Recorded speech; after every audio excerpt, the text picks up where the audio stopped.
Hello everyone and welcome back to my channel.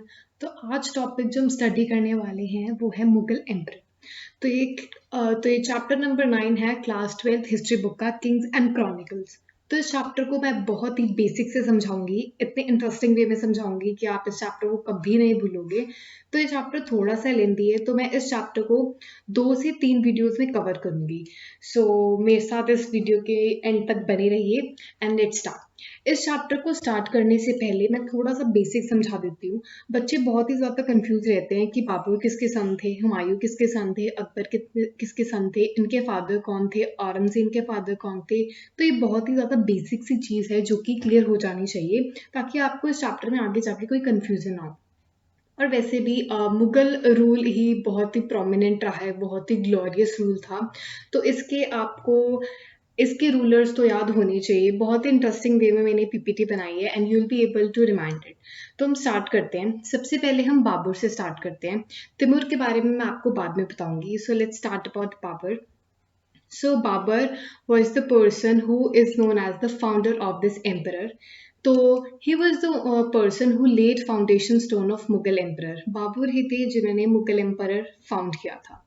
सो बाबर के अगर हम रूल पीरियड के अकॉर्डिंग देखें तो बाबर ने सिर्फ 4 years ही रूल किया, बिकॉज बाबर ने अपने ज़्यादातर टाइम इस एम्पायर को इस्टेब्लिश करने में लगा दिया। ज़्यादातर टाइम इन्होंने अपना starting from the Uzbekistan India में एंटर करने में ही लगा दिया and he only ruled for about 4 years। Babur को सक्सीड किया उनके सन ने, हुमायूं ने, who ruled for about 26 years। तो हुमायूं ने रूल किया 1530 to 1556। After Humayun here comes the Akbar the great, जिसकी स्टोरीज हम बचपन से ही सुनते आ रहे हैं। तो Akbar ruled from 1556 to 1605। Akbar के बाद उनके सन जहांगीर ने रूल किया। जहांगीर रूल फ्रॉम 1605 टू 1627 तक उन्होंने रूल किया। After Jahangir Shah Jahan rule from 1628 to 1658। Shah Jahan के बाद रूल किया औरंगजेब ने from 1658 to 1707। And the last Mughal ruler was Bahadur Shah Zafar two, who ruled from 1837 to 1858। and after this Britishers came to India और इन्होंने इनको थ्रोन से ही निकाल दिया था। Now between Aurangzeb and Bahadur Shah Zafar two, इनके बीच में काफी हमारे सक्सेसर थे, पर according to some history books Aurangzeb के जो 3 सन्स थे उनके अंदर इंटरनल एग्रेशन ही बहुत था। इंटरनल हॉस्टिलिटी बहुत ज़्यादा थी कि दे वर नॉट एबल टू, वो अपना सक्सेसर ही नहीं चूज कर पा रहे थे। पावर के लिए बहुत ज़्यादा लड़ाई थी, जिसकी वजह से जो एम्परर है वो इंटरनली वीक होता गया and it lost its glory. वो जड़ से खत्म नहीं हुआ, पर जो ग्लोरी उस एम्परर की थी, जिस नाम से हम एम्परर को जानते हैं इतने शान से, मुगल एम्परर, वो अपनी व्हाट आइडेंटिफिकेशन और ग्लोरी वो खो चुका था। So this was the basic of this chapter कि Babur was the founder of this empire, then उनके सन हुमायूं ने सक्सीड किया, देन उनके सक्सेसर आगे अकबर थे, then Jahangir, then Shah Jahan, then Aurangzeb and the last ruler was Bahadur Shah Zafar two. So this was the basic. और basically आपके chapter में ये सारी डेट्स दी हैं। सो मैं तो ये एडवाइस करूँगी आप लर्न कर लो, ये एग्जाम में भी आ सकते हैं। So let's begin with our chapter. हम अब डायरेक्टली चैप्टर पे आते हैं और अब हम जो भी टॉपिक करेंगे वो चैप्टर के अकॉर्डिंग ही होंगे। सो आज हम क्या पढ़ने वाले हैं? सबसे पहले मैंने आपको इंट्रोडक्शन दे दिया, उसके बाद हम मुगल एंड एम्परर वाला टॉपिक कवर करेंगे। Introduction of chronicles, painted image, Akbarnama and बादशाह। ओके ओके, तो हम समझ लेते हैं कि मुगल एम्परर एंड तक, from the end rule of, ये कहाँ तक पूरा स्प्रेड हो चुका था। तो आप ये देख सकते हो पूरे इंडियन सब कॉन्टिनेंट में फैला था। So it is covering about 4 countries. It is starting from Afghanistan, Pakistan, Nepal, India, Bangladesh. So it is covering about 5 countries. Today 5 countries को ये कवर करता है। सो यू कुड सी कितना बड़ा एम्परर था। So this is the whole Mughal emperor. Mughal emperor India का बहुत ज़्यादा पार्ट कवर करता था। In fact it covers the whole Indian subcontinent. सो कभी भी आप कोई भी चैप्टर पढ़ते हो, कोई भी टॉपिक पढ़ते हो, आपको हमेशा मैप को रेफर करना चाहिए। मैप के थ्रू आपको एक थोड़ा आइडिया हो जाता है कि वो उस एम्परर या उस डायनेस्टी ने कितना रूल किया, how much area it was covering at that time. Okay, ना अब हम स्टार्ट करते हैं अपने चैप्टर से। सबसे पहले हमारा आता है ग्रीन पोर्शन जो हमारा है सोर्स। उसमें हमें वर्ड दिया है क्रॉनिकल्स। इनफैक्ट आपकी जो हेडिंग है किंग्स एंड क्रॉनिकल्स। तो बेसिकली क्रॉनिकल्स का मतलब क्या होता है? क्रॉनिकल्स का लिटरल मीनिंग होता है रिटन अकाउंट, कोई भी written account, whether you have it is hand written और टाइप, किसी भी टाइप या रिटन अकाउंट को हम क्रॉनिकल बोलते हैं ना। According to the language of historian, chronicles का मतलब क्या होता है? कोई भी ऐसे बुक जिसमें हम कोई भी इंपॉर्टेंट हिस्टोरिकल इवेंट नोट कर रहे हैं। फॉर एग्जाम्पल, जब बाबर ने battle of Panipat in year 1526 में लड़ी थी, अगर वो ही इवेंट रिकॉर्ड कर दिया जाए in any of the book, so it became historically important. तो ऐसे बुक जिसमें historically important event noted down है उसे हम क्रॉनिकल्स कहते हैं ना। According to Mughal emperor, chronicles उनके लिए बहुत ही ज़्यादा इम्पॉर्टेंट थे। अब उनके लिए क्रॉनिकल्स क्या होते थे? जो रोज़मर्रा की चीज़ें थी, जैसे उनकी फैमिली के बारे में, उनके कोर्ट के बारे में, उनकी एडमिनिस्ट्रेशन के बारे में, उनके वॉर्स के बारे में, उनकी अचीवमेंट के बारे में, ये सब कुछ इकट्ठा करके एक बुक में लिखा जाता था। तो उनके लिए ये क्रॉनिकल्स थी, उनकी अचीवमेंट्स, और उसके लिए वो स्पेशली पोएट्स, हिस्टोरियन कोर्ट्स को हायर करते थे बाहर से, ताकि उनके किंगडम के बारे में अच्छी बातें लिखी जाए। अब वो ये क्यों करते थे? वो ये इसलिए करते थे ताकि उस किंगडम के बारे में अच्छी बातें बाहर आए, उस किंगडम के बारे में लोगों को पता चले कि हाउ ग्लोरियस और how enlightened the kingdom is. ये किंगडम कितना ज़्यादा अपनी पीक पे है, अपनी डेवलपमेंट की पीक पे है। सो दिस इज व्हाट क्रॉनिकल्स बहुत ही ज़्यादा इंपॉर्टेंट थे। एंड क्रॉनिकल्स ही हमारे एक इकलौते सोर्स है मुगल एम्परर की हिस्ट्री स्टडी करने के लिए, means which can be trustworthy. Although there are other sources although, जैसे स्कल्पचर्स हो गए, हमारे मॉन्यूमेंट्स हो गए, बट हमारे पास रिटन रिकॉर्ड है which is a kind of proof कि मुगल्स क्रॉनिकल्स को कितनी इंपॉर्टेंस देते थे। Okay, next. Now according to them, ये वो मानते थे कि उन्हें एक डिवाइन लाइट, मीन्स अल्लाह ने उन्हें इस हेट्रोजीनियस पॉपुलेशन पे रूल करने को भेजा है। Why they have refer to heterogeneous? Because at the time जब इन्होंने इंडिया को रूल किया था, India was at the time भी उसके पास बहुत सारे डिफरेंट कल्चर थे, बहुत सारे डिफरेंट रिलीजन के लोग रहते थे। तो दे हमेशा ये रेफर करते हैं कि हमें भगवान, हमें अल्लाह ने भेजा है इस पॉपुलेशन के ऊपर रूल करने के लिए, जो कि हेट्रोजेनियस पॉपुलेशन है। Okay, now let's come to directly our topic. हमारा टॉपिक नंबर 1 है the Mughals and their empire. So the word Mughal has come from the word Mongol, and we all know what is this Mongol. Mongol is basically Mongol Empire, the empire which was founded by the Genghis Khan. Genghis Khan ने जो empire found किया था, और हमें पता है Mongol Empire is the world's largest empire. उस time का सबसे बड़ा empire Mongol Empire था। तो बेसिकली जो ये मुगल्स थे, ये अपने आप को मंगोल्स कहते थे। मुगल्स नेम हम लोगों ने दिया है, हम लोग इन द सेंस ये नेम इनको ब्रिटिशर्स ने दिया है। मुगल्स अपने आप को कभी भी मुगल्स नहीं बोलते थे, they use to call them as Mongols. Mughals name हमने दिया है, मीन्स ब्रिटिशर्स ने नेम दिया है। वी मुगल्स ने अपने आप को मुगल्स नहीं दिया है, ब्रिटिशर्स ने नेम दिया है। ओके, ना अब बाबर जंगीज खान से भी रिलेटेड था और तैमूर से भी रिलेटेड था। ना how he is related, let me tell you. ना बाबर की, if we go to his maternal side, उसकी मम्मी की साइड से देखे जाए तो his mother was related to Genghis Khan. So ये अपनी मदर की साइड से ये जंगीज खान से रिलेटेड था। And from his paternal side he was, from his paternal sides वो किससे लिंक था? Timur. Timur was a Turkic ruler, he was a Turkish ruler, very famous Turkish ruler. तो ये अपने आप को बाबर क्या बोलते थे? अपने आप को ये बोलते थे, we are from Timurid dynasty, I am a successor of Timur. And वो अपने आप को जंगीज खान इसलिए बोलते थे बिकॉज वो मेटर्नल साइड से जंगीज खान से लिंक्ड थे। सो बाबर अपने आप को जंगीज खान मेटर्नल साइड, मतलब उनकी मदर की साइड से बोलते थे। He was a 10th great grandfather, और वो अपने आप को तिमुरिद्स बोलते थे अपने फादर की साइड से। बेसिकली वो अपने आप को एक टर्किश रूलर बोलते थे, एंड सच में वो एक टर्किश रूलर ही थे। So basically, who was Babur? So he was the founder of Mughal Emperor. इनका पूरा नाम था ज़ाहिरुद्दीन बाबर. एंड ये कौन सी कंट्री से थे? ये कंट्री थे उज़्बेकिस्तान से, फरगाना से थी.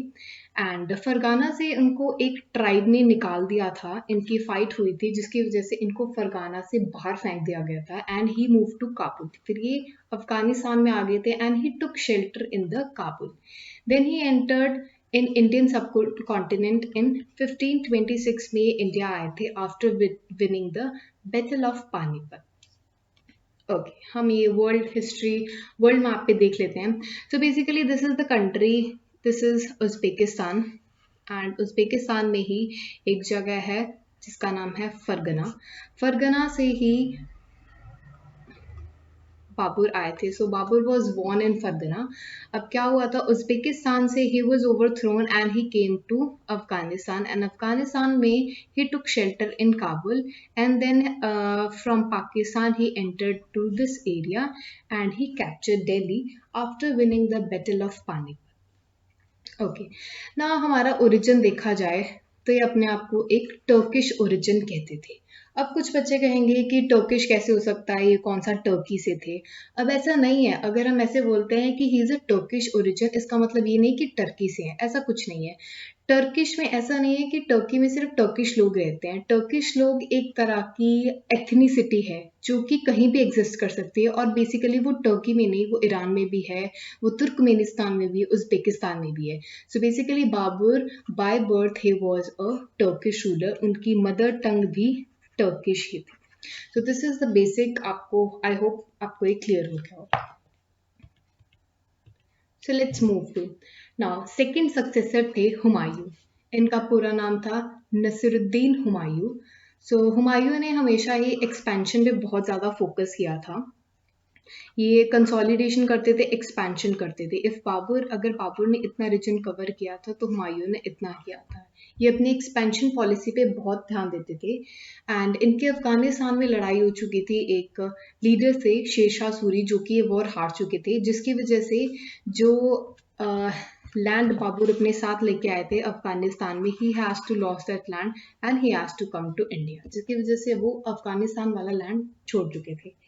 And he took refugee shelter in Safavid rulers. उसके बाद क्या हुआ था, when he lost his shelter then he move to the Iran. एंड यहाँ पे हमारे कौन से रूलर रूल कर रहे थे, सफाफिद रूलर वॉज रूलिंग, और यहाँ जाके उन्होंने अपना शेल्टर लिया था. So this is all. Jalaluddin Akbar. Humayun के मरने के बाद अकबर टुक द थ्रोन. और आपको सबको पता ही होगा अकबर बहुत ही ज़्यादा छोटे थे. ही वॉज अबाउट 12 ईयर जब उन्हें थ्रोन संभालनी पड़ी थी. And it was very difficult for him. और यही कुछ रीजन बताए जाते हैं जिसकी वजह से Akbar is known as Akbar the great. अब अकबर की ऐसी कौन सी खास बातें थी. सो सबसे पहले वो एक्सपेंशन पे ध्यान देते थे और कंसोलिडेशन पे ध्यान देते थे. कंसोलिडेशन का मतलब होता है कि एक्सपेंशन के साथ साथ अपने एम्परर को स्ट्रॉन्ग बना के रखना. उसके अंदर कोई भी इंटरनल एग्रेशन ना हो, कोई इंटरनल वॉर ना हो. वो हमेशा ही अपने एम्पायर को कंसोलिडेट करते थे. कंसोलिडेशन का मतलब ये होता है कि अगर आप एम्परर बढ़ा रहे हो तो उसे स्ट्रॉन्ग भी रखना. So consolidation stands for making it the emperor stronger. तो एक्सपेंशन और कंसोलिडेशन की पॉलिसी से ही वो एम्परर सबसे बड़ा, सबसे स्ट्रॉन्गेस्ट और सबसे रिचेस्ट बना था. उन्होंने दूर दूर तक ये रीजन कवर कर लिया था. He also covered Hindu Kush mountain, तुरान, Uzbekistan, Iran, सारी जगह उन्होंने कवर कर ली थी. उसके बाद उनको सक्सीड किया जहांगीर ने. जहांगीर के बाद उनको सक्सीड किया शाहजहां ने. And then Aurangzeb finally. So अब एक इम्पीरियल स्ट्रक्चर बन चुका था. इम्पीरियल स्ट्रक्चर का मतलब है ऐसी पॉलिसी मुगल्स ने अडॉप्ट कर ली थी जिसमें वो अपना एम्परर फैलाते ही जा रहे थे, नॉन स्टॉप वो एक्सटेंशन का कर रहे थे. Now look at this. जब अकबर था तो उसने इतनी सारी कंसोलिडेशन कर ली थी. You remember Babur has just covered this part only, but Akbar के आने तक ही पूरा ही emperor they have cover about 70% of the part of the Indian subcontinent. So this is how it starts. Now, the topic 2, the production of chronicles. तो chronicles का मतलब मैंने बता दिया है. chronicles बहुत ही important थे मुगल एम्परर के लिए.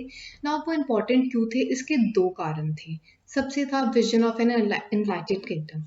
अब मान लो वो बुक लिखते थे अपने बारे में कि हमने इतने वॉर्स जीते हैं, हमारी एडमिनिस्ट्रेशन ऐसे चलती है, we have this much stock, हमारे पास इतनी लूट है, we have this much coins, हमारे कॉइन्स गोल्ड के हैं। तो ये एक विजन देता था लोगों को, एक ऑर्डिनरी पीपल को विजन दे देता था कि हाउ एनलाइटेंड, कितना पावरफुल किंगडम है, how prosperous the kingdom is. तो अपने पीपल को अट्रैक्ट करने के लिए, for attracting the people who are coming from outside, this chronicles play a great role. Second था, देर वर मैनी पीपल जो उनके विरोध करते थे इस एम्परर का कि ये एम्परर नहीं होना चाहिए, दे आर आउटसाइडर्स। तो उन लोगों को बताने के लिए कि even though we have come from outside but still our population is very happy with us, और हमारी पोजीशन देखो, we are the richest empire. So अपने ओपोनेंट्स को जवाब देने के लिए भी क्रॉनिकल्स काफ़ी थे। अभी क्रॉनिकल्स का फोकस एरिया क्या होता था, ये इवेंट्स ऑफ रूलर पे फोकस करते थे।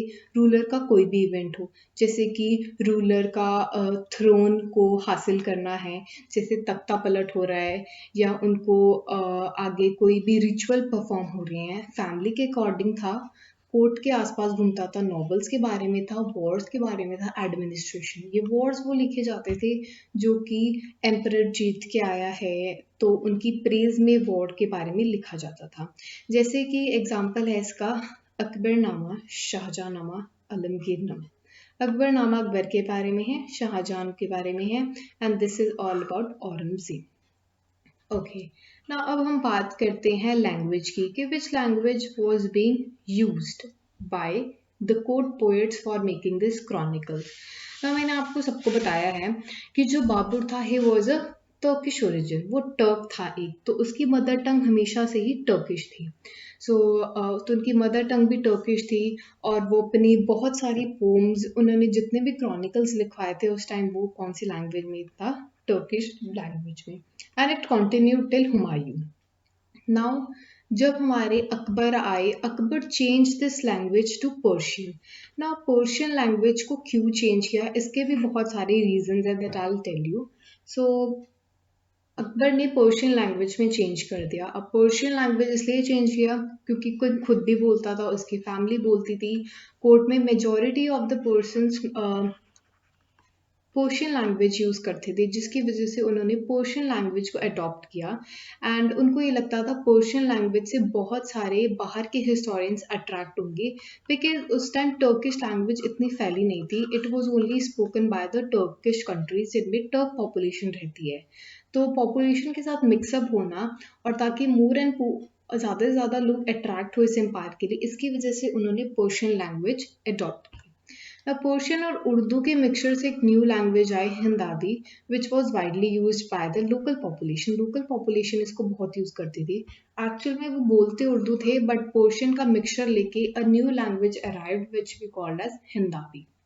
तो बहुत सारे संस्कृत टेक्स्ट है जो पर्शियन में कन्वर्ट हुए हैं, जैसे महाभारता रवसमना के नाम पे कन्वर्ट हुई। So this is how language change हुई, starting from the Babur. Babur ने टर्किश लैंग्वेज को ही प्रमोट किया, but Akbar change this language into Persian language.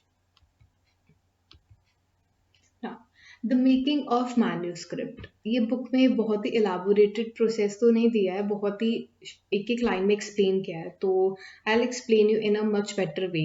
सबसे पहले हम पढ़ते हैं। तो basically manuscript, okay, what is manuscript, सबसे पहले ये पता होना चाहिए हमें मैन्यूस्क्रिप्ट क्या होता है। Any hand written document, any hand written document is called manuscript.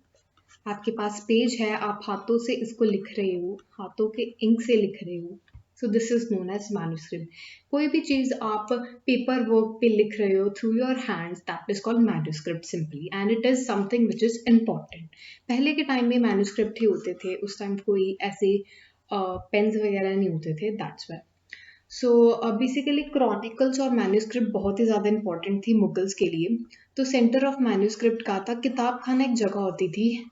किताब खाना का वैसे मतलब लाइब्रेरी होता है, पर एट दैट टाइम किताब खाना एक तरह का प्रोडक्शन हाउस था जहाँ पे क्रॉनिकल्स प्रोड्यूस की जाते थे। सो लेट्स सी यहाँ पे क्या क्या होता था। ओके, सबसे पहले प्रोसेस में आता था पेपर फोलियोज। नाउ जैसे हमें पता है कि लाइक वी नो पेपर के बहुत ही ज़्यादा बड़े बड़े रोल आते हैं कंपनीज में, देन उसको इंडिविजुअल पेपर में कट करते हैं एंड वी बाइंड देम। तो इन इंडिविजुअल पेपर को कट करना was the first step, paper folios बनाना, it was the first step. बड़े बड़े रोल से एक इंडिविजुअल शीट्स बनाना, जैसे यहाँ पे है, it was known as paper folios. Paper folio करने के बाद कैलीग्राफी की जाती थी। कैलीग्राफी है द आर्ट ऑफ राइटिंग।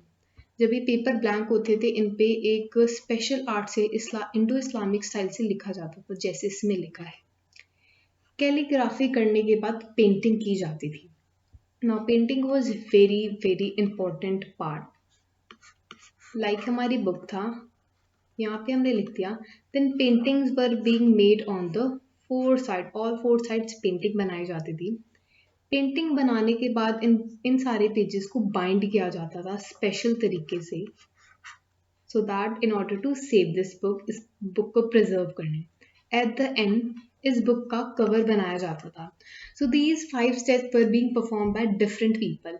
उन लोगों के ग्रुप्स बना दिए जाते थे कि एक ग्रुप पेपर फोलियोज बनाने का काम करेगा, दूसरा कैलीग्राफी पे ध्यान देगा, थर्ड पेंटिंग करेगा, fourth binding and fifth finally book cover.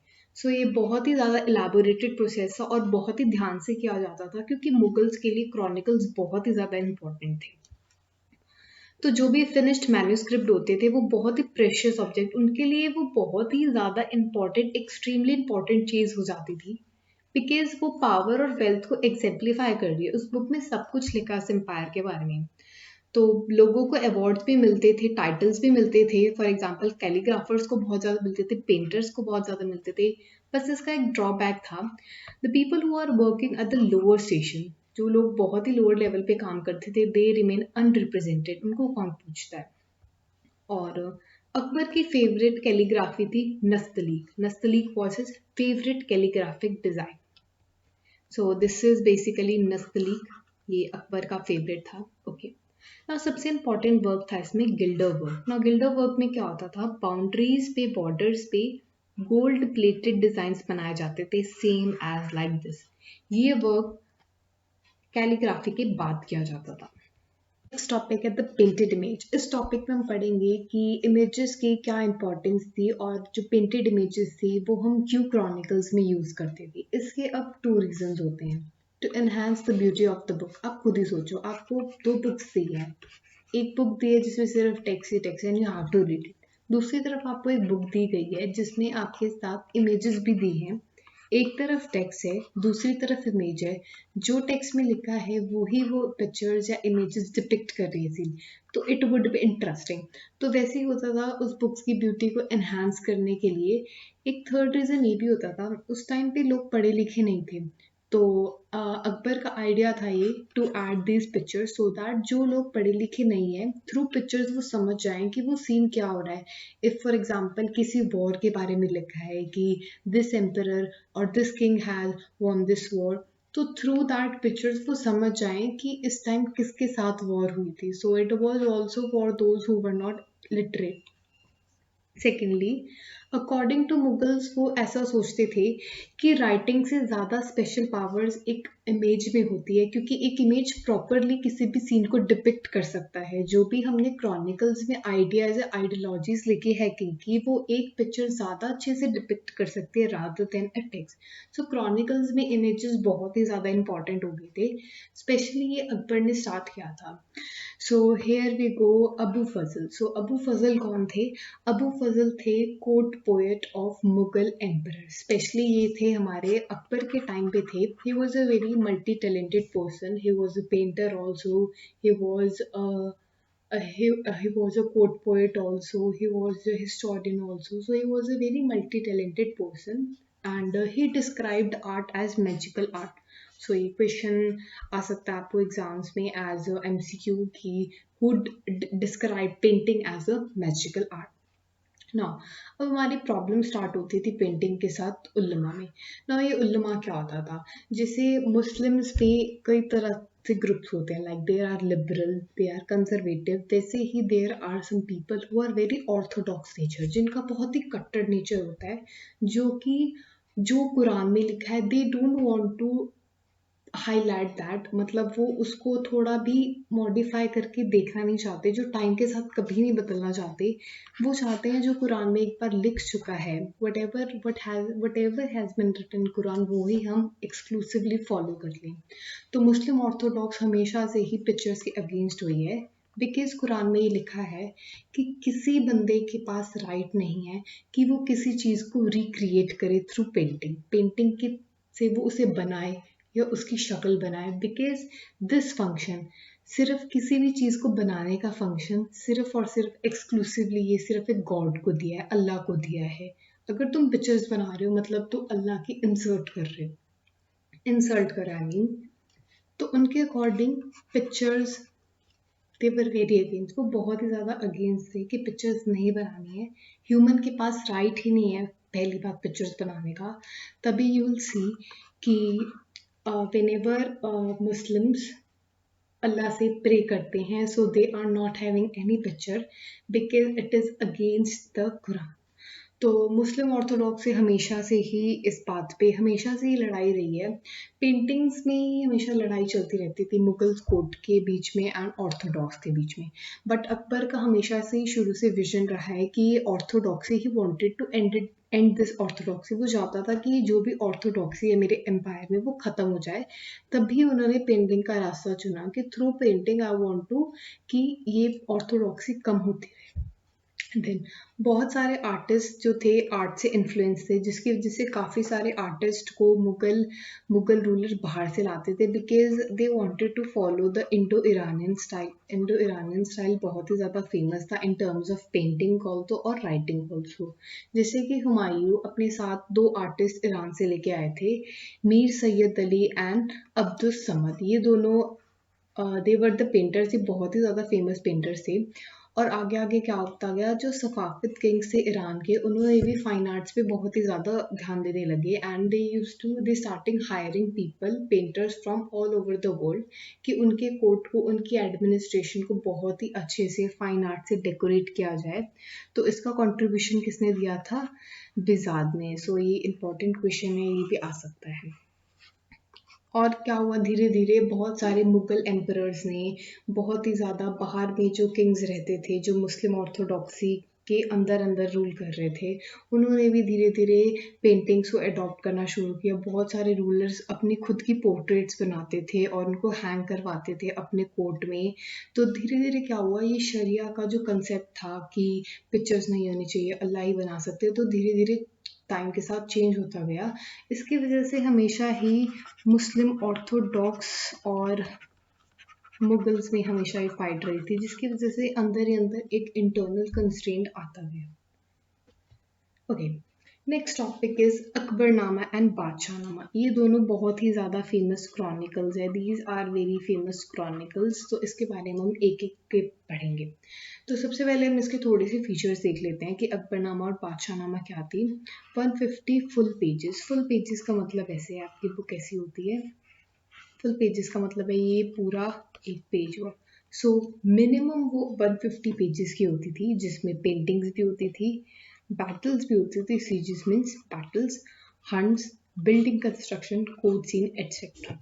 Chronicle सब कुछ ही डिपिक्ट करता था ऑल ओवरली, हमारी एडमिनिस्ट्रेशन होगी, पॉलिटिकली, जियोग्राफिकली, स्टेबिलिटी दिखाता था, पॉपुलेशन दिखाता था, everything was being shown in chronicles.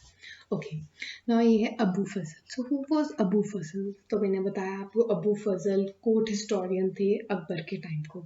सो सबसे पहले वो थे ऑथर थे अकबरनामा के। अकबरनामा उन्होंने लिखी थी। एक्चुअली जो हमारी अकबरनामा बुक है वो 3 पार्ट्स में डिवाइडेड है। जो पहली 2 है वो है chronicles and the third one is the book. जो पहली 2 थी वो अबू फजल ने ही कंपोज की थी। So he was born in Agra. Agra उस टाइम कैपिटल थी मुगल सल्तनत की, जो कि वहीं पे वो बॉर्न हुए थे, वहीं पले पड़े थे, और वो अपना इंडो पर्शियन स्टाइल यूज करते थे लिखने के लिए। And he was a court historian of Mughal during Akbar reign. वो एक बहुत ही बड़े डिबेटर थे, इंडिपेंडेंट थिंकर थे, spreading idea of Akbar through chronicles. वो डिबेटर इस मामले में थे। He was always in the support of paintings. उनकी मुस्लिम ऑर्थोडॉक्सी से कभी नहीं बनी, क्योंकि they were always against the painting और अबू फजल तो खुद एक पेंटर थे, तो ये अपनी पेंटिंग से बहुत ज़्यादा प्यार करते थे, तो हमेशा ही इनकी तू मैं लगी रहती थी अबू फजल की एंड और मुस्लिम ऑर्थोडॉक्स की। एंड ही वॉज मर्डर्ड इन 1602। एक कॉन्स्पिरेंसी प्लान की गई थी Prince Salim. This Prince Salim is Jahangir. He was the eldest son of the Akbar. Akbar के सबसे बड़े बेटे ने ही इन पे एक कॉन्स्पिरेंसी क्रिएट की थी और ये बीर सिंह बुंदेला ने मार दिया था इन्हें, जिसकी वजह से थर्ड बुक लिख नहीं पाए थे और थर्ड बुक इनके ही स्टूडेंट ने आगे कंटिन्यू करी। सो इस टॉपिक में हमने सिर्फ अबू फजल के बारे में पढ़ा है, जो कि ऑथर हैं अकबरनामा की। तो हमने क्या पढ़ा कि पहली 2 वॉल्यूम्स अकबरनामा की अबू फजल ने लिखी है। थर्ड बुक इसलिए नहीं लिख पाए because he was being murdered by the Jahangir and he was born in Agra. He was the court historian और वो एक डिबेटर थे and he was a supporter of the painting. Now let's move to Akbarnama. Now here we come Akbarnama.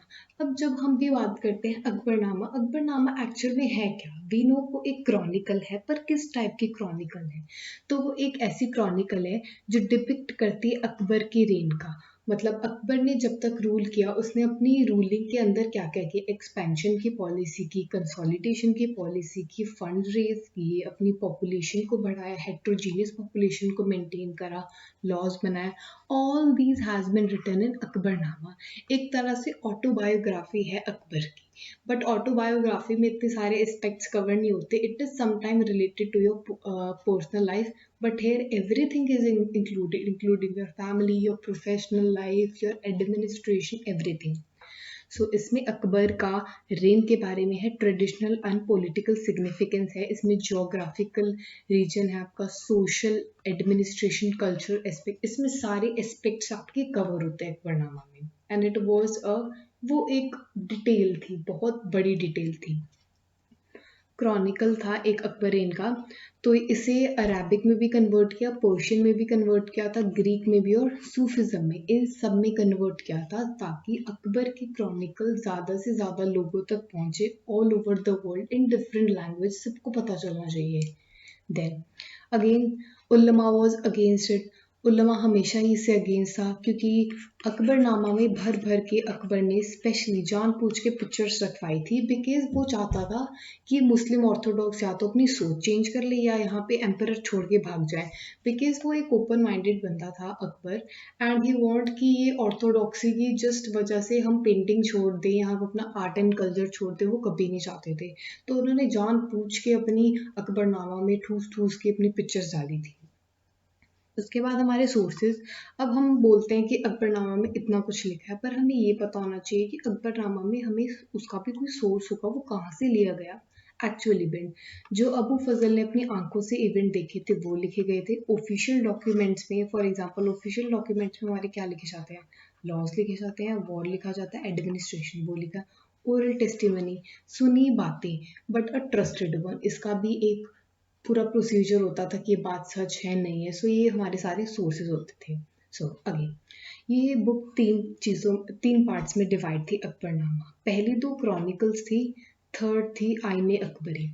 Okay, first book में क्या था? First book थी जो Chronicle थी, उसमें क्या था, इसमें हमारी हिस्ट्री थी starting from the story of that Adam और ईव। तो एडम और ईव की स्टोरी सबने सुनी होगी कि गॉड ने उन्हें भेजा था उन दोनों को, उन्हें बोला था वो एप्पल नहीं खाना है बिकॉज इट वॉज पॉइजनस, पर उन दोनों ने ही खा लिया था। वो वाली स्टोरी से लेके अकबर के बर्थ तक पूरी हिस्ट्री लिखी गई थी फर्स्ट पार्ट में। सेकंड पार्ट में 46 ईयर जितना भी रूल किया अकबर ने वो लिखा गया था। थर्ड बुक वॉज डिफरेंट, आईनी अकबरी। इस बुक में ये लिखा गया था, इस बुक को तब लिखा गया था जब अकबर के रूल के टाइम बहुत सारी हेट्रोजीनियस रिलीजन जैसे बुद्धिस्ट, हिंदू, जैना जब भी हमारी पॉपुलेशन में ऐड ऑन हो चुकी थी, तब ये वाली बुक लिखी गई थी। सो बहुत ही सिंपल है, अकबरनामा अबू फजल ने लिखी थी। अकबरनामा सारे एस्पेक्ट्स कवर करती थी अकबर के टाइम के, एंड इसकी 3 बुक्स थी। पहली 2 क्रॉनिकल्स थी, पहली 2 में फर्स्ट बुक में starting from the birth of Adam till birth of Akbar के बीच में सब कुछ बताया है। सेकेंड बुक में अकबर के रूल के बारे में, थर्ड में पॉपुलेशन के बारे में बताया है। Okay, the last topic of this video, बादशाहनामा. So बादशाहनामा किसकी थी बायोग्राफी? ये थी हमारी शाहजहां की. It was a chronicle of Shahjahan. Shahjahan के ऊपर जितनी भी बातें थी इसी में लिखी गई थी. So इसके ऑथर थे Abdul Hamid Lahori. He was a pupil, means student of Abu फजल, क्योंकि अबू फजल तो मर चुके थे, उसकी वजह से इनको हायर किया. ही was a student and he was also a multi talented person. अब इसकी भी 3 वॉल्यूम्स थी, बादशाहनामा की भी 3 वॉल्यूम्स थी, और वो तीनों वॉल्यूम 10-10 ईयर्स में डिवाइडेड थी, क्योंकि शाहजहां ने 30 ईयर्स रूल किया था. तो फर्स्ट 2 वॉल्यूम्स ईयर 1627 से 47 में कवर करती है. इन्होंने भी सिर्फ फर्स्ट 2 वॉल्यूम्स लिखी थी. थर्ड वॉल्यूम किसी और ने लिखी थी. It was written by the wazir of Shahjahan. Shahjahan के वजीर सादुल्ला खान ने लिखी थी, क्योंकि ये बिकॉज जब इन्हें थर्ड बुक लिखनी थी इन्हें बहुत ज़्यादा फीवर हो गया था, ये काफ़ी बीमार हो गए थे, जिसकी वजह से इनकी एज बहुत ज़्यादा थी, जिसकी वजह से पहली 2 बुक से लिख पाए थे, और थर्ड वजीर ऑफ शाहजहां ने लिखी थी. तो ये जब तीनों बुक्स लिखी गई थी, इसका रिवाइज्ड एडिशन भी लिखा गया था शाहजहां के वजीर के थ्रू. ये इंपॉर्टेंट क्वेश्चन है, आपको आ सकता है, तो ये आप देख लेना. तो बस बादशाहनामा में सिंपली यही है कि बादशाहनामा भी 3 बुक्स में डिवाइडेड है, जो कि 10-10 ईयर्स को डिपिक्ट करती है. फर्स्ट 2 बुक्स हमारी हामिद लाहौरी ने लिखी थी. थर्ड में due to old age resistance ये बुक शाहजहां के वजीर जैसे सादुल्ला खान ने लिखी थी, और ये तीनों का रिवाइज्ड एडिशन भी सादू खान ने लिखा था. तो बस बादशाहनामा में सिर्फ इतनी इंफॉर्मेशन थी. उसके बाद क्या होता है, जब लास्ट रूलर थे हमारे बहादुर शाह जफर. बहादुर शाह जफर जब रूल कर रहे थे, उस time Britishers were making plan कि इंडिया को कैसे कॉन्कर करें. नाउ इन ऑर्डर कि हम किसी पे राज जमाएं, सबसे पहले हमें पता होना चाहिए कि उनकी हिस्ट्री क्या है, उनका बैकग्राउंड क्या है. तो in the same way Britishers को भी जानना था कि ये जो मुस्लिम हैं इनका बैकग्राउंड क्या है, इनके बारे में पूरी हिस्ट्री जानना चाहते थे, और क्रॉनिकल से अच्छा सोर्स तो कोई हो ही नहीं सकता मुगल्स को जानने के लिए. सो व्हाट दे स्टार्टेड, उस टाइम मुगल्स की लैंग्वेज, आई टोल्ड यू कि सारे के सारे जो क्रॉनिकल्स थे वो पर्शियन में थे, या तो वो ईरानियन लैंग्वेज में थे, या सफाविद या सूफिज्म एक्सेट्रा में, बट वो इंग्लिश में अवेलेबल नहीं थे, जो कि ब्रिटिशर्स की लैंग्वेज थी, जिसकी वजह से उन्होंने इसकी एडिटिंग स्टार्ट कर दी. They took Badshahnama and Akbarnama under the editing. उन्हें एडिटिंग करने के लिए भेज दिया ताकि उसे वे इंग्लिश में कर सके, because they could not decipher it. उन्हें नहीं आती थी वो लैंग्वेज, जिसकी वजह से उन्हें इंग्लिश में कन्वर्ट करने के लिए भेज दिया. और ये इंग्लिश की कन्वर्जन किसने की? एशियटिक सोसाइटी ने की थी, जिसके फाउंडर सर विलियम जॉन्स थे इन 1784. अब ब्रिटिशर्स को पता था कि क्रॉनिकल्स में बहुत ही ज़्यादा इंफॉर्मेशन अवेलेबल है, और ये बहुत ही ज़्यादा बड़े टेक्स्ट थे. तो एशियटिक सोसाइटी ने फाउंड किया था, जिसमें वो बादशाहनामा और अकबरनामा को उन्होंने लिया और उसकी एडिटिंग स्टार्ट कर दी, ताकि वो उसको इंग्लिश में कन्वर्ट कर सके और उसकी हिस्ट्री. बट टिल डेट वो अभी तक उसको पूरी कन्वर्ट नहीं कर पाए थे. सो आज की वीडियो हमारी यही एंड होती है. सो आई हैव कवर्ड 5 टॉपिक्स. तो अगर आपको मेरा पढ़ाया अच्छा लगा हो तो kindly like, subscribe and share with your friends. अगर आपको इस चैप्टर के हैंड रिटन नोट्स चाहिए तो आप मुझे टेलीग्राम पे मैसेज कर सकते हो, इंस्टा पे भी मुझे आप मैसेज कर सकते हो, और अगर आपको कोई भी डाउट है तो आप कमेंट सेक्शन में भी पूछ सकते हो, या आप मुझे पर्सनली टेलीग्राम पे मैसेज भी कर सकते हो, इंस्टाग्राम पे भी. और अगर आपको इस पूरे लेक्चर की ये पीडीएफ डाउनलोड करनी है तो आप मेरे टेलीग्राम चैनल पे जाकर इसको डाउनलोड कर सकते हो, बिकॉज जो मैंने पीडीएफ बनाई है एक तरह के शॉर्ट नोट्स से आपको सर्व होंगे, और आपकी नेक्स्ट वीडियो जल्द आएगी. सो मैं एक बार आपको रिविजन करवा देती हूँ कि मैंने आज क्या क्या करवाया. So here we started with the introduction. हमने मुगल एंड एम्पायर के बारे में पढ़ा, production of chronicles, painted image और अकबरनामा के बारे में पढ़ा. So we studied the whole हमने सबसे पहले पढ़ा कि कौन कौन से सारे रूलर्स थे, फिर हमने एक्सटेंड पढ़ा इसके बारे में, फिर हमने पढ़ा कि क्रॉनिकल्स क्या होते हैं, फिर भी हमने बाबर के बारे में पढ़ा, देन हमने पढ़ा हुमायूं के बारे में, अकबर के बारे में। उसके बाद हमने देखा कि प्रोडक्शन ऑफ क्रॉनिकल्स, कि क्रॉनिकल्स क्यों इम्पोर्टेंट थे और कौन सी लैंग्वेज यूज़ होती थी। उसके बाद हमने पढ़ा कि मैन्युस्क्रिप्ट कैसे बनाई जाती थी। देन वी डिड नस्तलीक, जो कि बाबर की फेवरेट कैलीग्राफी थी। फिर हमने पेंटेड पेज के बारे में पढ़ा, अकबरनामा, बादशाहनामा, और एट द एंड हमने पढ़ा कि कैसे ब्रिटिशर्स चाहते थे कि वो कैसे कन्वर्ट कर सके। सो थैंक यू फॉर मेरी वीडियो एंड तक देखने के लिए। So thanks.